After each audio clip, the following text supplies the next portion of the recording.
আজ ৩রা বৈশাখ ১৬ এপ্রিল ২০২৪ মঙ্গলবার মা অন্নপূর্ণা পূজা সম্পন্ন হচ্ছে।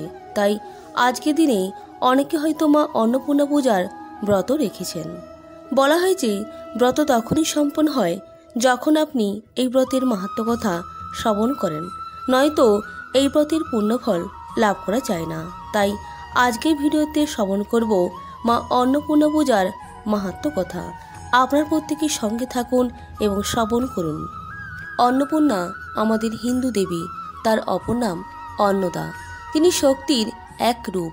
অন্নপূর্ণা দ্বিভুজা, তার দুই হাতে অন্নপাত্র ও দর্বী। তিনি রক্তবর্ণা, সফরাক্ষী, স্তনভার নম্রা, বিচিত্র বসনা, নিরত অন্নপ্রয়াদিনী ও ভবদুঃখ হন্ত্রী। তার মস্তকে নবচন্দ্র, এক পাশে ভূমি ও অন্য পাশে শ্রী। নিত্যপরায়ণ শিবকে দেখে তিনি সন্তুষ্ট হন। দেবী পার্বতী ভিক্ষারত শিবকে অন্ন প্রদান করে এই নাম প্রাপ্ত হন। চৈত্র মাসের শুক্লা অষ্টমী তিথিতে অন্নপূর্ণার পূজা করা হয়।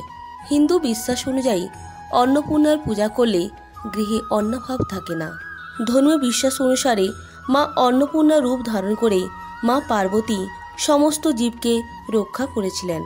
মা দুর্গার আরেক রূপ হল অন্নপূর্ণা। মা অন্নপূর্ণা অন্নদা নামেও পরিচিত। মা অন্নপূর্ণাকে বলা হয় অন্নদাত্রী। তিনি শক্তির অপর রূপ। বাসন্তী পূজার অষ্টমী তিথিতে মা অন্নপূর্ণার পূজা করা হয়। অন্ন শব্দের অর্থ হল ধান, আর পূর্ণা কথার অর্থ হল পূর্ণ। নানান পুরাণ ও গ্রন্থে দেবী অন্নপূর্ণার উল্লেখ আছে। নানা কাহিনী প্রচলিত আছে মা অন্নপূর্ণাকে নিয়ে। এর মধ্যে অন্যতম হল কাশী উপাখ্যান। রায়গুণাকর ভারতচন্দ্র দেবী অন্নপূর্ণার কথা উল্লেখ করে অন্নদামঙ্গল কাব্য রচনা করেছিলেন, যেখানে মা অন্নপূর্ণার মাহাত্ম্য বর্ণনা করা হয়েছে।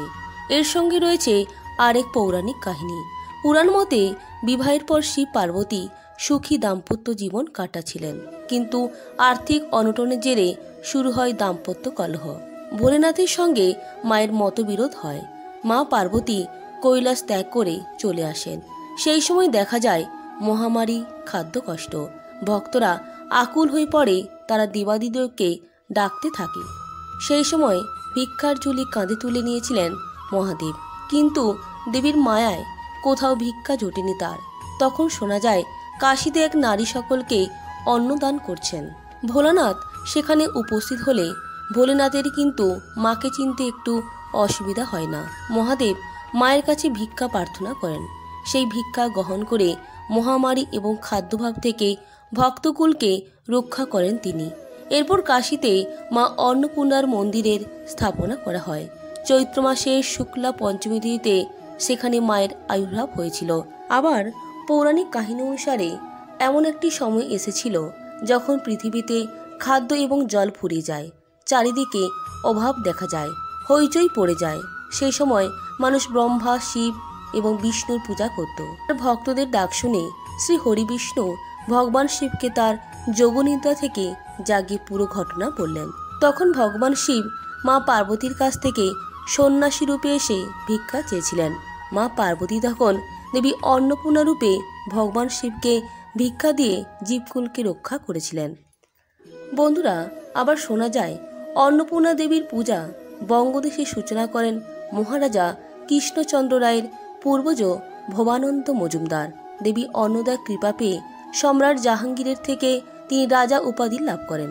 যদিও অন্নদামঙ্গলে অন্য গল্প বলা হয়েছে নবাব মুর্শিদ কুলি খাঁয়ের কাছে নির্ধারিত দিনে কর বা রাজস্ব মেটাতে না পারার কারণে দুর্গাপূজা চলাকালীন মহারাজা কৃষ্ণচন্দ্র রায় মুর্শিদাবাদে কারারুদ্ধ হন। কৃষ্ণচন্দ্র দুর্গা দর্শন না হওয়ার কারণে অন্নপূর্ণা সাক্ষাৎ দর্শন দিয়েছিলেন তাকে। সেই থেকে বাংলায় অন্নপূর্ণা বা অন্নদা পুজোর সূত্রপাত বলেই মনে করেন অনেকে। বন্ধুরা, আজকের এই অন্নপূর্ণা পূজার দিনে আমিষ ভোজন, অ্যালকোহল জাতীয় পানীয়, ধূমপান থেকে দূরে থাকবেন। কাউকে কটু কথা বলবেন না। এমন কোনো ব্যবহার করবেন না যাতে বিপরীত দিকে থাকা মানুষটি আপনার ব্যবহারে কষ্ট পায়। মিথ্যে কথা বলবেন না। কারোর সাথে খারাপ ব্যবহার করবেন না। দেবীকে খুশি করতে সাদা পোশাক পরে পুজোর আসনে বসতে পারেন। প্রচলিত বিশ্বাস অনুযায়ী কেউ যদি একটি জবা ফুলের লাল চন্দন লাগিয়ে তার মধ্যে একটি এলাচ দিয়ে দুর্গা মন্দিরে দান করেন তাহলে তিনি দেবীর আশীর্বাদ পান। পাশাপাশি মনে করা হয় এই দিন কোনো ভিক্ষুককে পিতলের পাত্রে আতপ চাল দান করলে অত্যন্ত শুভ ফল মেলে। বন্ধুরা, এই ছিল আজকে ভিডিওর মূল আলোচ্য বিষয়বস্তু। প্রত্যেকে ভালো থাকবেন, সুস্থ থাকবেন। নমস্কার, ধন্যবাদ। ঈশ্বর আপনার মঙ্গল করুক।